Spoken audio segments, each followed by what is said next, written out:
Hey everyone, welcome to presentation number 5 entitled Ships at Sea. And people use the term when my ship comes in. And for many people, network marketing is the only way that their ship will ever come in. Fortunately or unfortunately, I think it's fortunate that network marketing exists because most people will never get an inheritance.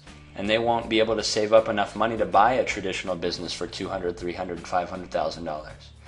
And network marketing allows a person to be mentored personally and build a business without disturbing their current means of support.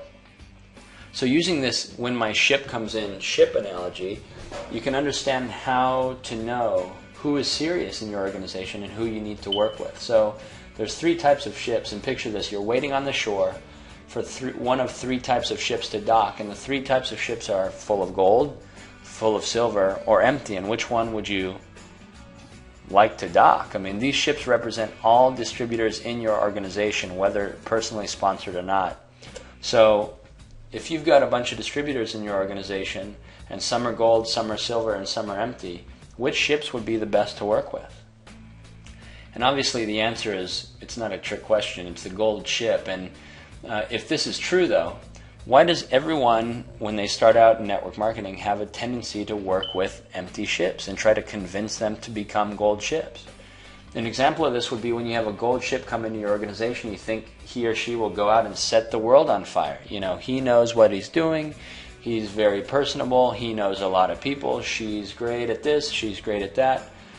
You know, you let them go out on their own and you concentrate on empty ships that are dragging you down. The empty ships will stay empty and the gold ships without support will go away.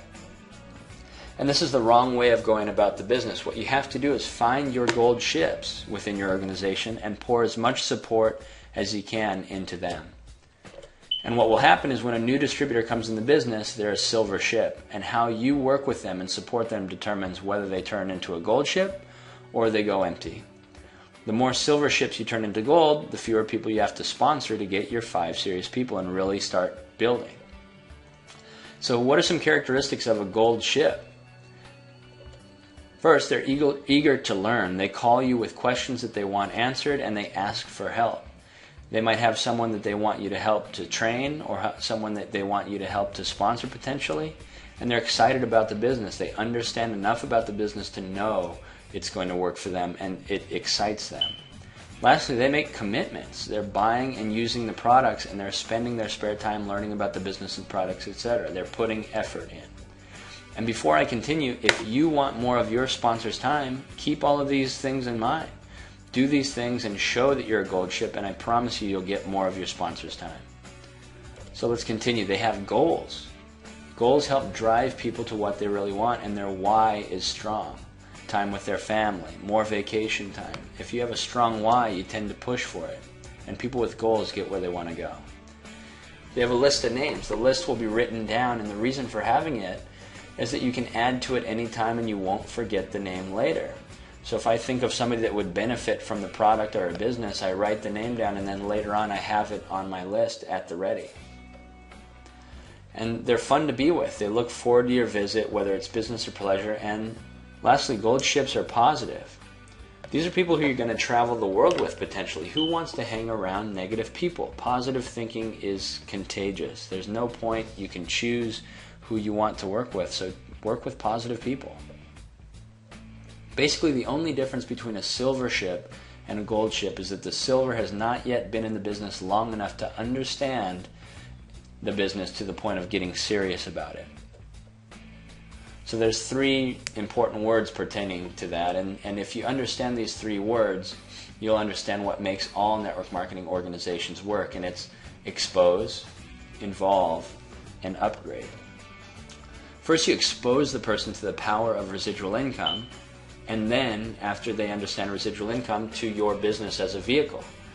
Once you have explained it to them, get them involved with this training. Once they're involved, they'll be constantly thinking about how far they can go, and it will be upgraded constantly. So expose them to residual income and network marketing by using the introductory presentation, and then presentations 1 through 4. And then lastly, once they've seen that and they're still interested, you use your company's presentation.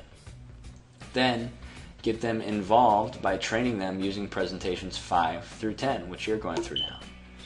And then upgrading will come naturally once they understand and begin utilizing these 10 presentations and set their sights at the top.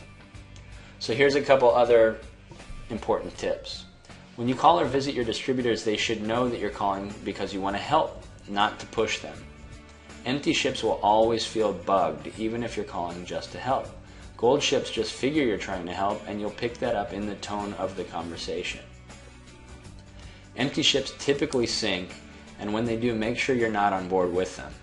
Stay on the gold ships, work with the gold ships. Silver and empty ships many times will start to see your success if you work with the gold ships, and they'll call on you to get together and get growing once they start to see that success below them. Lastly, 3 points. It's very important never to ask your distributors, how much did you sell, or any kind of sales questions. Don't invalidate the statement that we're not salespeople by asking sales numbers. That makes it seem like you don't care about them. And like Zig Ziglar said, you can have anything in the world that you want simply by helping enough people get what they want. So help them get what they want.